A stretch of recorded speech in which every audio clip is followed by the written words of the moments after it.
Hi, hello everyone. Welcome to my channel Srishti Tutorial for Maths. GPSTR ಎಕ್ಸಾಮಿನ 2022ರ model question paper ನಲ್ಲಿ maths questions ಬಂದಿರತಕ್ಕಂತವು. So ಆ ಒಂದು ಮ್ಯಾಥ್ಸ್ ಕ್ವೆಶ್ಚನ್ಸ್ ಅನ್ನು ಇವತ್ತು ನಿಮ್ಮ ಜೊತೆಗೆ ಅನಾಲಿಸಿಸ್ ಮಾಡೋಣ. ಸೋ ಬನ್ನಿ ಕ್ಲಾಸ್ ಶುರು ಮಾಡೋಣ. ಸೋ ನೋಡಿ 26th ಕ್ವೆಶ್ಚನ್ ಮ್ಯಾಥ್ಸ್ ಗೆ ಸಂಬಂಧಪಟ್ಟಿರೋದು. The rational number in the following having termination decimal expansion is ಅಂತ ಕೊಟ್ಟಿದ್ದಾರೆ. ಕೆಳಗಿನವುಗಳಲ್ಲಿ ಯಾವುದು ಟರ್ಮಿನೇಷನ್ ಡೆಸಿಮಲ್ ಎಕ್ಸ್ಪಾನ್ಷನ್ ಅನ್ನು ಹೊಂದಿರುತ್ತೆ ಅಂದ್ರೆ ಅದರ ಅರ್ಥ ಡೆಸಿಮಲ್ ಎಕ್ಸ್ಪಾನ್ಷನ್ ಎಂಡ್ ಆಗಬೇಕು. ಎಂಡ್ ಡೆಸಿಮಲ್ ಎಕ್ಸ್ಪಾನ್ಷನ್ ಅನ್ನ ಯಾವ್ದು ಹೊಂದಿದೆ ಅಂತಕ್ಕಂಥದನ್ನ ಕೇಳಿದ್ದಾರೆ. ಸೊ ಈ ಡೆಸಿಮಲ್ ಎಕ್ಸ್ಪಾನ್ಷನ್ ಎಂಡ್ ಯಾವ್ದಕ್ ಬರುತ್ತಪ್ಪ ಅಂತ ಹೇಳಿದ್ರೆ ನಮಗೊಂದು ರಿಲೇಷನ್ ಬರುತ್ತೆ. ಏನಪ್ಪಾ ಅಂತಂದ್ರೆ ನೋಡಿ, ಇಲ್ಲಿ ನಮಗೆ ಒಂದು ರಿಲೇಷನ್ ಏನ್ ಹೇಳುತ್ತೆ ಅಂದ್ರೆ ಡಿನಾಮಿನೇಟರ್ ಅಲ್ಲಿ ಇರುವಂತಹ ಸಂಖ್ಯೆ 2m ಇಂಟು 5n ಫಾರ್ಮಲ್ ಇತ್ತು ಅಂದ್ರೆ ಅದು ಏನಾಗಿರುತ್ತೆ ಅಂದ್ರೆ ಟರ್ಮಿನೇಟಿಂಗ್ ಡೆಸಿಮಲ್ ಎಕ್ಸ್ಪಾನ್ಷನ್ ಆಗಿರುತ್ತೆ. ಇಲ್ಲ ಅಂದ್ರೆ ಯಾವುದು 2m ಇಂಟು 5n ರೂಪದಲ್ಲಿ ಇರುತ್ತೋ ಅದು ನಾನ್ ಟರ್ಮಿನೇಟಿಂಗ್ ಡೆಸಿಮಲ್ ಎಕ್ಸ್ಪಾನ್ಷನ್ ಆಗಿರುತ್ತೆ. ಅದರ ಆಧಾರದ ಮೇಲೆ 32/91 ನೋಡಿದಾಗ 91 ಅನ್ನೋದು 2m ಇಂಟು 5n ಇವೆರಡರಲ್ಲಿ ಯಾವ ಒಂದು ಫ್ರಾಕ್ಷನ್ ಅನ್ನು ಕೂಡ ಹೊಂದಿಲ್ಲ. ಆದ್ರೆ 19/80 ಇದೆಯಲ್ಲ, 80 ಅನ್ನ ನಾವೇನ್ ಮಾಡಬಹುದು 2/4 ಇಂಟು 5/1 ಅಂತ ಬರೀಬಹುದು. ಅಂದ್ರೆ ಅಲ್ಲಿಗೆ 5n ಫಾರ್ಮಲ್ ಇದೆ ಇದು ಅಂತ ಈ ಒಂದು ಫ್ರಾಕ್ಷನಿನ ಡಿನಾಮಿನೇಟರ್. ನೆಕ್ಸ್ಟ್ ಥರ್ಡ್ ಆಪ್ಷನ್ ಕೊಟ್ಟಿರ್ತಕ್ಕಂಥ 23/45 ನಲ್ಲಿ 45 ಕೂಡ 3/2 ಇಂಟು 5/1 ಫಾರ್ಮಲ್ ಇದೆ. ಹಾಗೇನೆ 25/42 ನಲ್ಲಿ 42 ಬಂದು 2 ಇಂಟು 3 ಇಂಟು 7 ಫಾರ್ಮಲ್ ಇದೆ. ಅಂದ್ರೆ 2/1 ಅಂತ ಬರೀಬಹುದು. 3/1 7/1 ಅಂದ್ರೆ ಅಲ್ಲಿಗೆ ಇಲ್ಲೂ ಕೂಡ 2m ಇದೆ. ಇವು ಮೂರರಲ್ಲೂ 2m ಅಥವಾ 5n ಫಾರ್ಮ್ ಇದೆ. ಆದರೆ 32/91 ನಲ್ಲಿ ಆ ಫಾರ್ಮ್ ಬರಲ್ಲ ನಿಮಗೆ. ಸೊ ಹಾಗಾಗಿ ಆ ಫಾರ್ಮ್ ಬರಲ್ಲ ಅಂತ ಹೇಳಿದ್ರೆ ನಾವೇನ್ ಮಾಡಬೇಕಾಗತ್ತೆ, ಕೊಟ್ಟಿರುವ ಆಪ್ಷನ್ ಗಳಲ್ಲಿ 32/91 ಅನ್ನ ನೀವು ಆಯ್ಕೆ ಮಾಡಬೇಕಾಗತ್ತೆ 26th ಕ್ವೆಶ್ಚನ್ ಗೆ ಆನ್ಸರ್ ಅಂತ ಹೇಳಿ. ಓಕೆ, ನೆಕ್ಸ್ಟ್ ಕ್ವೆಶ್ಚನ್ ಬಂದ್ಬಿಟ್ಟು the mean off frequency distribution is 7 if sum of fi into xi is equal to 120 plus 3k and sum of fi is equal to 30 then the value of k is ಅಂತ ಕೊಟ್ಟಿದ್ದಾರೆ. ಇಲ್ಲಿ arithmetic mean ಕಂಡುಹಿಡಿಯಲಿಕ್ಕೆ formula ಬಳಸ್ತೀವಿ. ಏನು, sum of fi into xi divided by sum of fi ಅಂತ ಹೇಳಿ. But ಅವರೇ arithmetic mean ಕೊಟ್ಬಿಟ್ಟು sum of fi into xi ಅನ್ನ 120 ಪ್ಲಸ್ 3k ಅಂತ ಕೊಟ್ಟಿದ್ದಾರೆ. ಸೊ ಇದರಲ್ಲಿರುವ k ನ ಬೆಲೆಯನ್ನ ನಾವು ಕಂಡುಹಿಡಿಬೇಕು. ಹೇಗೆ ಕಂಡುಹಿಡಿಬಹುದು ಅಂತಂದ್ರೆ, ಸೊ ನೋಡಿ, ಎಕ್ಸ್ ಬಾರ್ ಅರ್ಥಮೆಟಿಕ್ ಮೀನ್ ಅವರೇ ಕೊಟ್ಟಿದ್ದಾರೆ 7, ಮತ್ತೆ ಸಮ್ ಆಫ್ fi ಕೊಟ್ಟಿದ್ದಾರೆ 30. Then sum of fi into xi ಬಂದ್ಬಿಟ್ಟು 120 ಪ್ಲಸ್ 3k ಅಂತ ಕೊಟ್ಟಿದ್ದಾರೆ. ಸೊ ಎಕ್ಸ್ ಬಾರ್ ನ ಫಾರ್ಮುಲಾ ಬಂದು sum of fi into xi divided by sum of fi ಅಂತ ಕರಿತೀವಿ. ಅಲ್ಲಿಗೆ 7 is equal to 120 plus 3k divided by sum of fi ಅಂತ ಹೇಳಿದ್ರೆ 30. ಸೊ 30 ಈಕ್ವಲ್ ಇಂದ ಈ ಕಡೆ ಬಂದ್ರೆ ಇಂಟು 30 ಆಗುತ್ತೆ. That is equal to 120 plus 3k. Then 7 into 30 multiply ಮಾಡಿದ್ರೆ 210 ಬರುತ್ತೆ. 120 ಈ ಕಡೆ ಬಂದ್ರೆ -120 that is equal to 3k. Then 210 ನಲ್ಲಿ 120 ನ ಲೆಸ್ ಮಾಡಿದ್ರೆ 90 ಬರುತ್ತೆ. 3 ನ ಈ ಕಡೆ ತಗೊಂಡ್ ಬಂದ್ರೆ 90 ಡಿವೈಡೆಡ್ ಬೈ 3 ಆಗುತ್ತೆ. ಸೊ 3 1s 330 90 ಬರುತ್ತೆ. ಅಂದ್ರೆ ಕೆ ನ ವ್ಯಾಲ್ಯೂ ಬಂದ್ಬಿಟ್ಟು 30 ಬರ್ತಾ ಇದೆ. ಸೊ ಕೆ ನ ವ್ಯಾಲ್ಯೂ 30 ಬರ್ತಾ ಇದೆ ಅಂದ್ರೆ ಅದರ ಅರ್ಥ ನಿಮಗೆ ಎರಡನೇ ಆಪ್ಷನ್ ಅಲ್ಲಿ ಇರ್ತಕ್ಕಂಥ ಉತ್ತರವನ್ನ ಆಯ್ಕೆ ಮಾಡಬೇಕಾಗತ್ತೆ. Next 28th question, in an arithmetic progression 56th term is 5/37 then the sum of first 111 terms of the AP is ಅಂತ ಕೊಟ್ಟಿದ್ದಾರೆ. 56ನೇ ಟರ್ಮ್ ಅನ್ನ ಕೊಟ್ಟಿದ್ದಾರೆ 5/37. ಮತ್ತೆ ಅದರ ಸಮ್ ಬಂದ್ಬಿಟ್ಟು ಎಷ್ಟಂತೆ 111 ಟರ್ಮ್ಸ್ ಇನ ಮೊತ್ತವನ್ನ ನಾವಿಲ್ಲಿ ಕಂಡುಹಿಡಿಬೇಕು. ಓಕೆನಾ? ಸೊ ನೋಡಿ, ಅವರೇ ಕೊಟ್ಟಿರುವ ಪ್ರಕಾರ 56th ಟರ್ಮ್ ಅನ್ನ 5/37 ಅಂತ ತಗೊಂಡ್ರೆ ಇನ್ ಜನರಲ್ ಆಗಿ ನಾವು an ಟರ್ಮ್ಸ್ ಅನ್ನ ನಾವು a56 ಅನ್ನ a+55d ಅಂತ ತಗೊಳ್ತೀವಿ. ಎ ಅಂತ ಫಸ್ಟ್ ಟರ್ಮು ಎ ಆಗಿರುತ್ತೆ, second term a+d, third term a+2d. ಹಂಗೆ ಡಿ ಅನ್ನ ನಾವು ಒಂದನ್ನ ಲೆಸ್ ಮಾಡಿ ನಂಬರ್ n ಟರ್ಮ್ಸ್ ಇನ -1 ಮಾಡಿ ಬರಿತೀವಿ. ಸೊ ಅಂದ್ರೆ ಅಲ್ಲಿಗೆ 10th ಟರ್ಮು a+9d ಆಗಿರುತ್ತೆ, 20th ಟರ್ಮು a+19d ಆಗಿರುತ್ತೆ. ಅದೇ ರೀತಿ a56th ಟರ್ಮು a+55d ಅಂತ ತಗೊಳ್ತೀವಿ. That is equal to given ಕೊಟ್ಟಿರೋದು 5/37. 37. Next a plus 55d is equal to 5 by 37 ಅನ್ನ ನಾವಿಲ್ಲಿ ಸೊ ಡಿವೈಡೆಡ್ ಬೈ 37. ಅಲ್ಲಿಗೆ a plus 55d is equal to 5 by 37. Next ಅವ್ರೇನ್ ಕೇಳಿದ್ದಾರೆ S111 ಅಂತ ಕೇಳಿದ್ದಾರೆ. 111 ಪದಗಳ ಮೊತ್ತ ಎಷ್ಟು? ಸೊ ಮೊತ್ತ ಕಂಡುಹಿಡಿಯಲಿಕ್ಕೆ ನಾವು ಸಮ್ ಆಫ್ nth ಟರ್ಮ್ ಕಂಡುಹಿಡಿಯಲಿಕ್ಕೆ Sn is equal to n by 2 into 2a plus n minus 1 into d ಫಾರ್ಮುಲಾವನ್ನ use ಮಾಡ್ತೀವಿ. As it is S111 is equal to n ಅಂದ್ರೆ 111 divided by 2 into 2a plus 111 minus 1 into d. ಈಗ 2a ಹಾಗೆ ಬರ್ಕೊಂಡು 111ರಲ್ಲಿ 1 ಹೋದ್ರೆ 110 ಆಯ್ತು. ಈಗ ಇವೆರಡರಲ್ಲೂ 2 common ತೆಗೆದ್ವಿ ಅಂದ್ರೆ bracket ಒಳಗಡೆ a plus 55d ಬರ್ತದೆ. ಅಲ್ಲಿಗೆ ಇಲ್ಲಿ 2 ಕ್ಯಾನ್ಸಲ್ ಮಾಡಿದ್ರೆ 111 ಇಂಟು a plus 55d ಅನ್ನ ನಾವು 5 by 37 ಅಂತ ತಗೊಂಡಿದೀವಿ. ಅಲ್ಲಿಗೆ a plus 55d ಅನ್ನ ನಾವು 5 by 37 ಅಂತ ಕನ್ಸಿಡರ್ ಮಾಡಿದ್ರೆ ಈಗ ನಾವು ಇಲ್ಲಿ 37 ಇಂದ 111 ಅನ್ನ ಭಾಗಾಕಾರ ಮಾಡಿದ್ರೆ 37 3s ಬರುತ್ತೆ. 37 3s 111. ದೆನ್ 3 into 5 ಮಲ್ಟಿಪ್ಲೈ ಮಾಡಿದ್ರೆ 15 ಬರುತ್ತೆ. ಎಷ್ಟು ಬರುತ್ತೆ? 15. ಹಾಗಾಗಿ ಫಸ್ಟ್ 111th ಟರ್ಮ್ ನ ಸಮ್ ಬಂದ್ಬಿಟ್ಟು 15 ಅಂತ ಹೇಳ್ಬೋದು. ಸೊ ಆಪ್ಷನ್ 1ರಲ್ಲಿ ಇರ್ತಕ್ಕಂಥ ಉತ್ತರವನ್ನ ನಾವು ಆಯ್ಕೆ ಮಾಡಬೇಕಾಗತ್ತೆ. ನೆಕ್ಸ್ಟ್ 29th ಕ್ವಶನ್ ಏನ್ ಹೇಳುತ್ತಪ್ಪ ಅಂದ್ರೆ the probability of getting 2 heads when 2 coins are tossed simultaneously. ನೀವು 2 ಕಾಯಿನ್ಸ್ ಅನ್ನ ಒಂದೇ ಬಾರಿಗೆ ಟಾಸ್ ಮಾಡಿದಾಗ ಆ ಟಾಸ್ ಮಾಡಿದ ನಂತರ 2 ಕಾಯಿನ್ಸ್ ಅಲ್ಲೂ ಹೆಡ್ ಬರುವ ಪ್ರಾಬಬಿಲಿಟಿ ಎಷ್ಟು ಅಂತ ಕೇಳಿದ್ದಾರೆ. ಸೊ ಇದನ್ನ ಹೇಗೆ ಕಂಡುಹಿಡಿಬಹುದು ಅಂತ ಹೇಳಿದ್ರೆ ತುಂಬಾ ಸುಲಭವಾಗಿ. ಸೊ ನೋಡಿ ಇಲ್ಲಿ ಆಕ್ಚುಲಿ ನೀವು 2 ಕಾಯಿನ್ ಅನ್ನ ಅಟ್ ಎ ಟೈಮ್ ಅಲ್ಲಿ ಟಾಸ್ ಮಾಡಿದ್ದೀರಿ ಅಂದ್ರೆ 2 ಕಾಯಿನ್ ಅಲ್ಲೂ ಹೆಡ್ ಬೀಳುತ್ತೆ ಕೆಲವು ಸರಿ. ಕೆಲವು ಬಾರಿ 2 ಕಾಯಿನ್ ಟೈಲ್ ಬೀಳಬಹುದು. ಅಥವಾ ಒಂದು ಕಾಯಿನ್ ದೊಡ್ಡ ಮೊದಲನೇ ಕಾಯಿನ್ ನೀವೇನಾದ್ರೂ ತಗೊಂಡಿರುವಂತ ಕಾಯಿನ್ಸ್ ಗೆ ನಂಬರ್ ತಗೊಂಡ್ರಿ ಅಂದ್ರೆ ಫಸ್ಟ್ ಕಾಯಿನ್ ಸೆಕೆಂಡ್ ಕಾಯಿನ್ ಅಂತ first coin head second coin tail ಬೀಳೋ ಪ್ರಾಬಬಿಲಿಟಿ ಇರುತ್ತೆ. ಅಥವಾ first coin tail second coin head ಬೀಳೋ ಪ್ರಾಬಬಿಲಿಟಿ ಇರುತ್ತೆ. ಸೊ ಟೋಟಲಿ ಬರುವಂತ ನಂಬರ್ ಆಫ್ ಪ್ರಾಬಬಿಲಿಟೀಸ್ ಎಷ್ಟು? 4. ಅದನ್ನ n ಆಫ್ s ಅಂತ ಹೇಳ್ತೀವಿ. ನೋಡಿ ಇಲ್ಲಿ n of e is equal to n of a divided by n of s ಅಂತ ಕರಿತೀವಿ. ಅಥವಾ p ಆಫ್ e ಅಂತಾನು ಹೇಳ್ತೀವಿ ನಾವು. ಓಕೆನಾ? p of e is equal to n of a or n of e divided by n of s ಅನ್ನುವ ಫಾರ್ಮುಲಾವನ್ನ ಬಳಸ್ತೀವಿ. ಅದರ ಆಧಾರದ ಮೇಲೆ ಒಟ್ಟು ಪ್ರಾಬಬಿಲಿಟೀಸ್ ಸಂಭವನೀಯತೆನ 4 ಕೆಳಗಡೆ ಬರ್ಕಂತೀವಿ. ಮೇಲ್ಗಡೆ ಕಂಡೀಷನ್ ಏನ್ ಕೊಟ್ಟಿದ್ದಾರೆ ಅಂದ್ರೆ 2 ಬಾರಿನೂ ಅಂದ್ರೆ 2 ಕಾಯಿನು ಹೆಡ್ ಬೀಳುವ ಸಾಧ್ಯತೆ ಎಷ್ಟು? ತಗೊಂಡಿರುವ ಈ 4ರಲ್ಲಿ 2 ಬಾರಿನೂ ಹೆಡ್ ಬಂದಿರೋದು 1 ಸಾರಿ ಮಾತ್ರ. ಹಾಗಾಗಿ ಮೇಲ್ಗಡೆ 1 ಬರುತ್ತೆ. ಅಂದ್ರೆ ಅದರ ಅರ್ಥ ಪ್ರಾಬಬಿಲಿಟಿ ಬಂದು 1/4 ಅಂತ ಹೇಳಿ. If 2 coins are tossed simultaneously then 2 heads are coming. The probability is 1/4 ಅಂತ ಕರಿತೀವಿ. ಸೊ ದಟ್ 1/4 ಆಪ್ಷನ್ 2ರಲ್ಲಿ ಕೊಟ್ಟಿದ್ದಾರೆ. ಸೊ ಆಪ್ಷನ್ 2 ನೀವು ಸೆಲೆಕ್ಟ್ ಮಾಡಬೇಕಾಗತ್ತೆ. Next question number 30.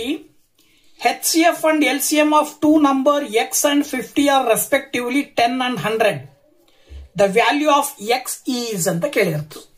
ಸೊ ಇದನ್ನು ತುಂಬಾ ಸುಲಭವಾಗಿ ಮಾಡಬಹುದು. ಹೇಗಪ್ಪ ಅಂತ ಹೇಳಿದ್ರೆ ಸೊ ನಾವೇನ್ ಮಾಡ್ತೀವಿ ಅಂದ್ರೆ HCF the product of HCF and LCM is equal to the product of 2 numbers ಅಂತ ಹೇಳ್ತೀವಿ ನಾವು. ಆ 2 ನಂಬರ್ಸಿನ ಪ್ರಾಡಕ್ಟ್ ಆ 2 ನಂಬರ್ಸಿನ HCF ಮತ್ತೆ LCM ನ ಪ್ರಾಡಕ್ಟ್ ಗೆ ಸಮ ಇರುತ್ತೆ ಅಂತ ಹೇಳಿ. ಸೊ ಇದ್ರ ಆಧಾರದ ಮೇಲೆ ಆ 2 ನಂಬರ್ಸ್ ಅನ್ನ HCF ಬಂದು 10 ಮತ್ತೆ LCM ಬಂದು 100 ಅಂತ ಕೊಟ್ಟಿದ್ದಾರೆ. ಆಮೇಲೆ ಒಂದು ನಂಬರ್ 50 ಇರುತ್ತೆ ಅಂತೆ. ಹಾಗಿದ್ರೆ ಇನ್ನೊಂದು ನಂಬರ್ ಅನ್ನ ನಾವು ಕಂಡುಹಿಡಿಬೇಕು. ಸೊ ಇನ್ನೊಂದು ನಂಬರ್ ಅನ್ನ ಅವರು ಎಕ್ಸ್ ಅಂತ ಕೊಟ್ಟಿದ್ದಾರೆ. ಎಕ್ಸ್ ನ ಬೆಲೆಯನ್ನು ನಾವಿಲ್ಲಿ ಕಂಡುಹಿಡಿಯೋದಾದ್ರೆ ನೋಡಿ ಇಲ್ಲಿ 50 ನ ಈಕ್ವಲ್ ಇಂದ ಆ ಕಡೆ ಕಳಿಸಿದ್ರೆ 10 into 100 ಡಿವೈಡೆಡ್ ಬೈ 50 ಆಗುತ್ತೆ. ದೆನ್ 51s 52s ಅಂತ ಮಲ್ಟಿಪ್ಲೈ ಮಾಡಬಹುದು.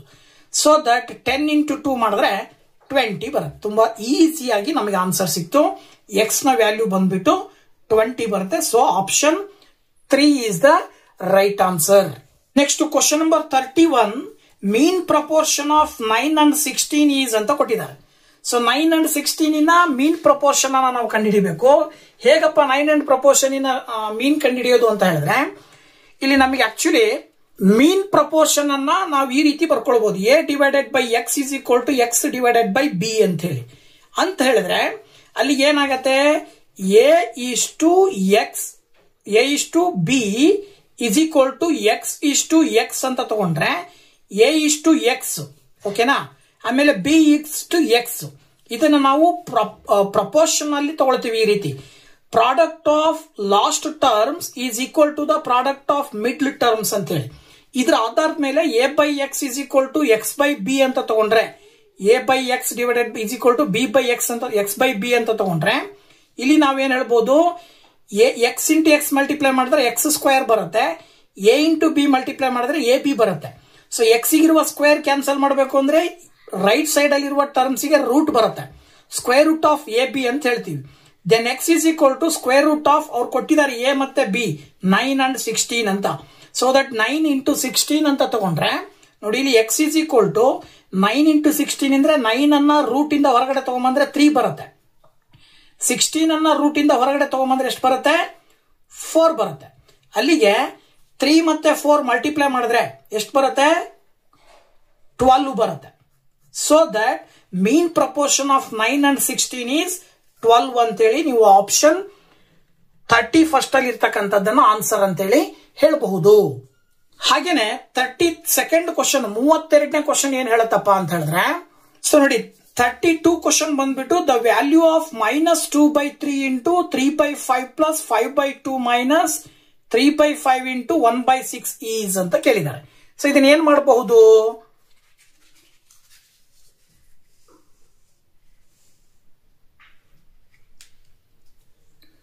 ಸೊ ನೋಡಿ ಇಲ್ಲಿ ಏನ್ ಮಾಡಬಹುದು ಅಂದ್ರೆ -2/3 ಇಲ್ಲಿ 3/5 ಇದೆ.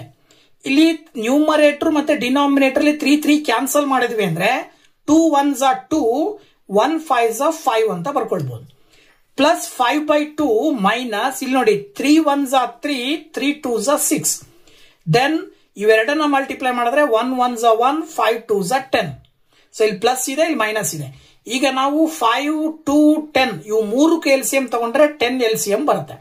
5 ಇದ್ದಿದ್ದು ಯಾವಾಗ 10 ಆಗುತ್ತೆ, ಇಂಟು 2 ಮಾಡಿದ್ರೆ 10 ಆಗುತ್ತೆ. ಸೊ 2 2s ಮಾಡಿದ್ರೆ 4 ಪ್ಲಸ್ 2 ಇದ್ದಿದ್ದು 10 ಯಾವಾಗ ಆಗುತ್ತೆ, 5 ನಿಂದ ಮಲ್ಟಿಪ್ಲೈ ಮಾಡಿದ್ರೆ ಆಗುತ್ತೆ. ಸೊ ದಟ್ ಮೇಲ್ಗಡೆ ಇರುವ 5 ಅನ್ನ 5 5s are 25 ಅಂತ ತಗೊಳ್ತೀವಿ. ಹಾಗೆ ಮೈನಸ್ ಇಲ್ಲಿ 10 ಇದೆ, ಇಲ್ಲೂ 10 ಇರೋದ್ರಿಂದ ಮೇಲ್ಗಡೆ ಇರೋ ನ್ಯೂಮರೇಟರ್ ನ ಆಸ್ ಇಟ್ ಈಸ್ ಹಾಗೆ ಬರಿತೀವಿ, -1 ಅಂತ ಹೇಳಿ. ಈಗ 25 -4 -1 ಎರಡನ್ನು ಆಡ್ ಮಾಡಿದ್ರೆ -5 ಬರುತ್ತೆ. ದೆನ್ 25 -5 ಮಾಡಿದ್ರೆ 20 divided by 10. Then 10 1s are 10 2s are. So that ಇದಿಷ್ಟರ ವ್ಯಾಲ್ಯೂ ಬಂದ್ಬಿಟ್ಟು ಎಷ್ಟು ಬರ್ತಾ ಇದೆ, 2 ಬರ್ತಾ ಇದೆ. ಸೊ ಆಪ್ಷನ್ 4th ಅಲ್ಲಿ ಆ ಒಂದು ಆನ್ಸರ್ ಇದೆ. ಸೊ ಆಪ್ಷನ್ 4 ಅನ್ನ ನೀವು ಆನ್ಸರ್ ಅಂತ ಹೇಳಿ ಆಯ್ಕೆ ಮಾಡಬೇಕಾಗತ್ತೆ. Next question number 33. The graph of the equations 6x minus 2y plus 9 is equal to 0 and 3x minus y plus 12 is equal to 0 are two lines which are ಅಂತ ಕೇಳಿದ್ದಾರೆ. ಕೊಟ್ಟಿರುವ ಎರಡು ಪೇರ್ ಆಫ್ ಲೀನಿಯರ್ ಈಕ್ವೇಶನ್ಸ್, ಈ peer of linear equation ಗೆ ನಾವು graph ಹಾಕಿದ್ರೆ ಬಂದಂತಹ graph ಅಲ್ಲಿ ಆ ಎರಡು ಲೈನ್ಸ್ ಕೋಇನ್ಸಿಡೆಂಟ್ ಆಗಿರ್ತಾವ, ಪ್ಯಾರಲಲ್ ಆಗಿರ್ತಾವ, ಅಥವಾ ಇಂಟರ್ಸೆಕ್ಟಿಂಗ್ ಆಗಿರ್ತಾವ, ಅಥವಾ ಪರ್ಪೆಂಡಿಕ್ಯುಲರ್ ಟು ಈಚ್ ಆಗಿರ್ತಾವ ಅಂತ ಹೇಳಿ ಕಂಡುಹಿಡಿಯಬೇಕು. ಸೊ ಇದನ್ನ ಫೈಂಡ್ ಔಟ್ ಮಾಡಬೇಕು ಅಂದ್ರೆ ನಮಗೆ ಒಂದು ರಿಲೇಷನ್ ಗೊತ್ತಾಗುತ್ತೆ. ಏನಪ್ಪಾ ಅಂತ ಹೇಳಿದ್ರೆ, ಸೊ ನೋಡಿ the relationship between the coefficients of x and y, ಆ ಒಂದು pair of linear equation in general form ಗಳು ಬಂದು a1x plus b1y plus c1 is equal to 0, ಇನ್ನೊಂದು a2x plus b2y plus c2 is equal to 0 ಅಂತ ಇರುತ್ತೆ. So ನಾವು compare ಮಾಡಿದಾಗ ಎರಡು ಈಕ್ವೇಶನ್ ಗೆ a1 ಅಂತ ಹೇಳಿದ್ರೆ 6, b1 ಅಂತ ಹೇಳಿದ್ರೆ -2, ಓಕೆನಾ. ಹಾಗೇನೆ c1 ಅಂತ ಹೇಳಿದ್ರೆ ಏನು 9, ಆಸ್ ಇಟ್ ಈಸ್ a2 ಅಂದ್ರೆ 3, b2 ಅಂತ ಹೇಳಿದ್ರೆ -1, c2 ಅಂತ ಹೇಳಿದ್ರೆ 12. ಸೊ ಅವುಗಳನ್ನ ನಾವು ರೇಷಿಯೋಗಳನ್ನ ನೋಡ್ತಾ ಹೋದಾಗ a1 by a2 ಅಂದ್ರೆ 6/3 ಸಿಂಪ್ಲಿಫೈ ಮಾಡಿದ್ರೆ 2 ಬರುತ್ತೆ. b1 by b2 ಮಾಡಿದ್ರೆ -2/1 ಸಿಂಪ್ಲಿಫೈ ಮಾಡಿದ್ರೆ 2 ಬರುತ್ತೆ. As it is c1 by c2 9/12, but ಅದು 3/4 ಬರುತ್ತೆ. ಇದಿಷ್ಟನ್ನ ನೋಡಿದಾಗ ನಮಗೆ ಏನ್ ಅನಿಸ್ತಾ ಇದೆ, a1 by a2 ಮತ್ತೆ b1 by b2 ಎರಡು ಈಕ್ವಲ್ ಇದೆ, but c1 by c2 is not equal. ಯಾವಾಗ a1 by a2 ಮತ್ತೆ b1 by b2 ಈಕ್ವಲ್ ಇದ್ದು c1 by c2 ಮಾತ್ರ ಅನ್ಈಕ್ವಲ್ ಇರುತ್ತೋ ಅವಾಗ ಆ ಲೈನ್ಸ್ ಏನಾಗಿರ್ತವೆ, ಪ್ಯಾರಲಲ್ ಆಗಿರ್ತವೆ ಅಂತೇಳಿ ನಮಗೆ ಕಂಡೀಷನ್ ಹೇಳುತ್ತೆ. ಓಕೆನಾ? ಸೊ ಇದರ ಆಧಾರದ ಮೇಲೆ ಅಂದ್ರೆ ಅಲ್ಲಿ ಏನರ್ಥ ಅಂತ ಹೇಳಿದ್ರೆ 3 ತರಹದ ಲೈನ್ಸ್ ಅನ್ನ ಫಾರ್ಮೇಶನ್ ಮಾಡಬಹುದು ನಾವು ಪೇರ್ ಆಫ್ ಲೀನಿಯರ್ ಈಕ್ವೇಶನ್ಸ್ ಗೆ. ಒಂದು ಲೈನ್ಸ್ ಆರ್ ಪ್ಯಾರಲಲ್, ಇನ್ನೊಂದು lines are intersecting each other, ಮತ್ತೆ ಲೈನ್ಸ್ ಆರ್ ಕೋಇನ್ಸಿಡೆಂಟ್ಸ್. ಲೈನ್ಸ್ ಕೋಇನ್ಸಿಡೆಂಟ್ಸ್ ಆಗ್ಬೇಕು ಅಂದ್ರೆ A1/A2 equal to B1/B2 equal to C1/C2 ಬರಬೇಕು. ಲೈನ್ಸ್ ಇಂಟರ್ಸೆಕ್ಟಿಂಗ್ ಆಗಿರ್ಬೇಕು ಅಂದ್ರೆ A1/A2 not equal to B1/B2 ಬರಬೇಕು. ಹಾಗೇನೆ ಲೈನ್ಸ್ ಪ್ಯಾರಲಲ್ ಆಗಿರ್ಬೇಕು ಅಂದ್ರೆ A1/A2 equal to B1/B2 is not equal to C1/C2 ಇರಬೇಕು. ಸೊ ಹಾಗಾಗಿ ಇಲ್ಲಿ ನಿಮಗೆ ಇದು ಬಂದಿದೆ ಅಂದ್ರೆ ಲೈನ್ಸ್ ಏನಾಗಿರ್ತವೆ, ಪ್ಯಾರಲಲ್. ಸೊ ಆಪ್ಷನ್ 2ರಲ್ಲಿ ಇರ್ತಕ್ಕಂಥ ಉತ್ತರವನ್ನ ನೀವು ಸೆಲೆಕ್ಟ್ ಮಾಡಬೇಕಾಗತ್ತೆ. ನೆಕ್ಸ್ಟ್ ಬಂದ್ಬಿಟ್ಟು the value of 3x-3 into 5x-4 is equal to 45 ಅಂತ ಕೊಟ್ಟಿದ್ದಾರೆ.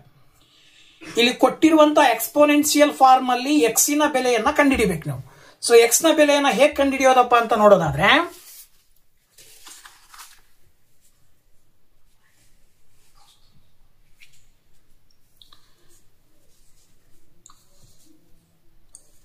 ನೋಡಿ, ಇಲ್ಲಿ ಕೊಟ್ಟಿರುವಂತಹ ಟರ್ಮ್ ಅನ್ನ ಬರ್ಕೊಂಡು ಇಲ್ಲಿ 3x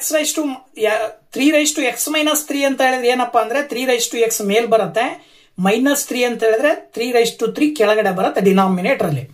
as it is 5x ಮೇಲೆ divided by 5/4 is equal to 45.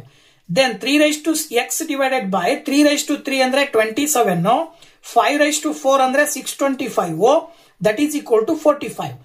ಈಗ 3 ಮತ್ತೆ 5 ಎರಡಕ್ಕೂ ಪವರ್ ಸೇಮ್ ಇರೋದ್ರಿಂದ ಬೇಸ್ ಗಳನ್ನ ಮಲ್ಟಿಪ್ಲೈ ಮಾಡಬಹುದು ನಾವು. ಅಂದ್ರೆ A/m ಇಂಟು A/n ಅಂತಿದ್ರೆ A/m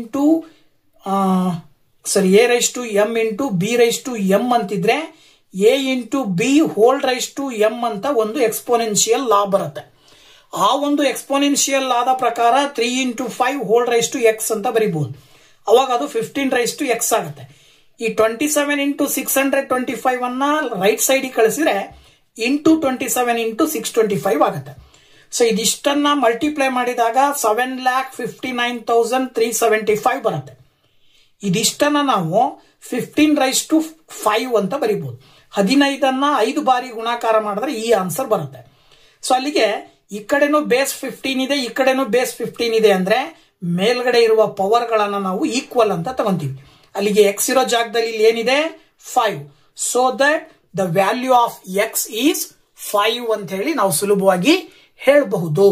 ಸೊ ಆಪ್ಷನ್ 1ರಲ್ಲಿ ಆನ್ಸರ್ ಇರೋದ್ರಿಂದ ಸೊ ಆನ್ಸರ್ ಆಪ್ಷನ್ 1 ಅನ್ನ ನೀವು ಸೆಲೆಕ್ಟ್ ಮಾಡಬೇಕಾಗತ್ತೆ. ಸೊ ನೆಕ್ಸ್ಟ್ ಇನ್ನೊಂದು ಕ್ವಶನ್ ನೋಡೋದಾದ್ರೆ the product of cube root of 4 and 5 root of 5th root of 2 ಅಂತ ಕೇಳಿದ್ದಾರೆ. ಇದರ ಬೆಲೆ ಏನಾಗಿರುತ್ತೆ ಅನ್ನೋದನ್ನ ಕೇಳಿದ್ದಾರೆ. ಸೊ ಇಲ್ಲಿ ನಾವೇನ್ ಮಾಡಬೇಕು ಅಂತ ಹೇಳಿದ್ರೆ ಈ ರೂಟ್ಸ್ ಗಳ ಹಿಂದೆ ಇರುವಂತಹ ಕರ್ಣಿಗಳನ್ನ ನಾವು ಸಮ ಮಾಡ್ಕೊಳ್ಬೇಕು. 3 ಮತ್ತೆ 5 ಇವೆರಡಕ್ಕೂ LCM ಆಕ್ಚುಲಿ ಏನ್ ಬರುತ್ತೆ 15 ಬರುತ್ತೆ. ಸೊ 3 ಇವೆರಡು 15th ರೂಟ್ 4 ಮತ್ತೆ ಇದು 15th ರೂಟ್ 2 ಬರೋ ರೀತಿನಲ್ಲಿ ಮಾಡ್ಕೊಳ್ಬೇಕು. ಸೊ ಅವಾಗ ವ್ಯಾಲ್ಯೂ ಚೇಂಜ್ ಆಗುತ್ತೆ. ಏನಾಗುತ್ತೆ ಸೊ ನೋಡಿ, ಇಲ್ಲಿ ಕ್ಯೂಬ್ ರೂಟ್ 4 ಅನ್ನ ಇಂಟು 5 ಮಾಡಿದ್ರೆ 15 ಆಗತ್ತೆ. ಹಾಗೇನೆ ರೂಟ್ ಒಳಗಡೆ ಇರುವ 4 ಅನ್ನ ಪವರ್ 5 ಅಂತ ಬರ್ಕೊಳ್ಬೇಕು. ಇಲ್ಲಿ ನೀವು ಪವರ್ ಯಾವುದರಿಂದ ಮಲ್ಟಿಪ್ಲೈ ಮಾಡ್ತೀರೋ ಅದನ್ನ ರೂಟ್ ಒಳಗಡೆ ಇರುವ ನಂಬರ್ಗೆ ಪವರ್ ಹಾಕಬೇಕು. ಸೊ ಆಸ್ ಇಟ್ ಈಸ್ 5 ಇದ್ದಿದ್ದು 15 ಆಗ್ಬೇಕು ಅಂದ್ರೆ 3 ಇಂದ ಮಲ್ಟಿಪ್ಲೈ ಮಾಡ್ತಾ ಇದ್ರೆ ಅಂದ್ರೆ 2ಗೆ ಪವರ್ 3 ಹಾಕ್ತಿವಿ. ಅಲ್ಲಿಗೆ 15th ರೂಟ್ 4/5 ಅಂದ್ರೆ 1024 ಬರುತ್ತೆ. ಹಾಗೇನೆ 2/3 ಅಂದ್ರೆ 8 ಬರುತ್ತೆ. ಸೊ 1024 ಇಂಟು 8 ಮಲ್ಟಿಪ್ಲೈ ಮಾಡಿದ್ರೆ 15th ರೂಟ್ 8192 ಬರುತ್ತೆ. ಸೊ 15th ರೂಟ್ 8192 ನಿಮಗೆ ಇಲ್ಲಿ ಆಪ್ಷನ್ 3ರಲ್ಲಿ ಕೊಟ್ಟಿದ್ದಾರೆ. ಸೊ ಆಪ್ಷನ್ 3 ನೀವು ಆನ್ಸರ್ ಅಂತ ಹೇಳಿ ಕನ್ಸಿಡರ್ ಮಾಡ್ತೀರಾ. ಸೊ GPSTR ನ ಎಕ್ಸಾಮ್ ಅಲ್ಲಿ 2022ರ ಕ್ವಶನ್ ಪೇಪರ್ ಅಲ್ಲಿ ಬಂದಂತಹ ಮ್ಯಾಥ್ಸ್ ಕ್ವಶನ್ಸ್ ಅನ್ನ ಇವತ್ತಿನ ದಿನ ನಿಮ್ ಜೊತೆ ಹಂಚ್ಕೊಂಡಿದ್ದೀನಿ. ಸೊ ನೆಕ್ಸ್ಟ್ ವಿಡಿಯೋದಲ್ಲಿ ಮತ್ತೆ GPSTR ಎಕ್ಸಾಮಿನ ಹಲವು ಮಾಡೆಲ್ ಪೇಪರ್ಗಳೊಂದಿಗೆ ನಿಮ್ ಜೊತೆ ಬರ್ತೀನಿ. ಅಲ್ಲಿ ತನಕ ವೇಟ್ ಮಾಡ್ತಾ ಇರಿ ಅಂತ ಹೇಳ್ತಾ thank you very much. Bye bye.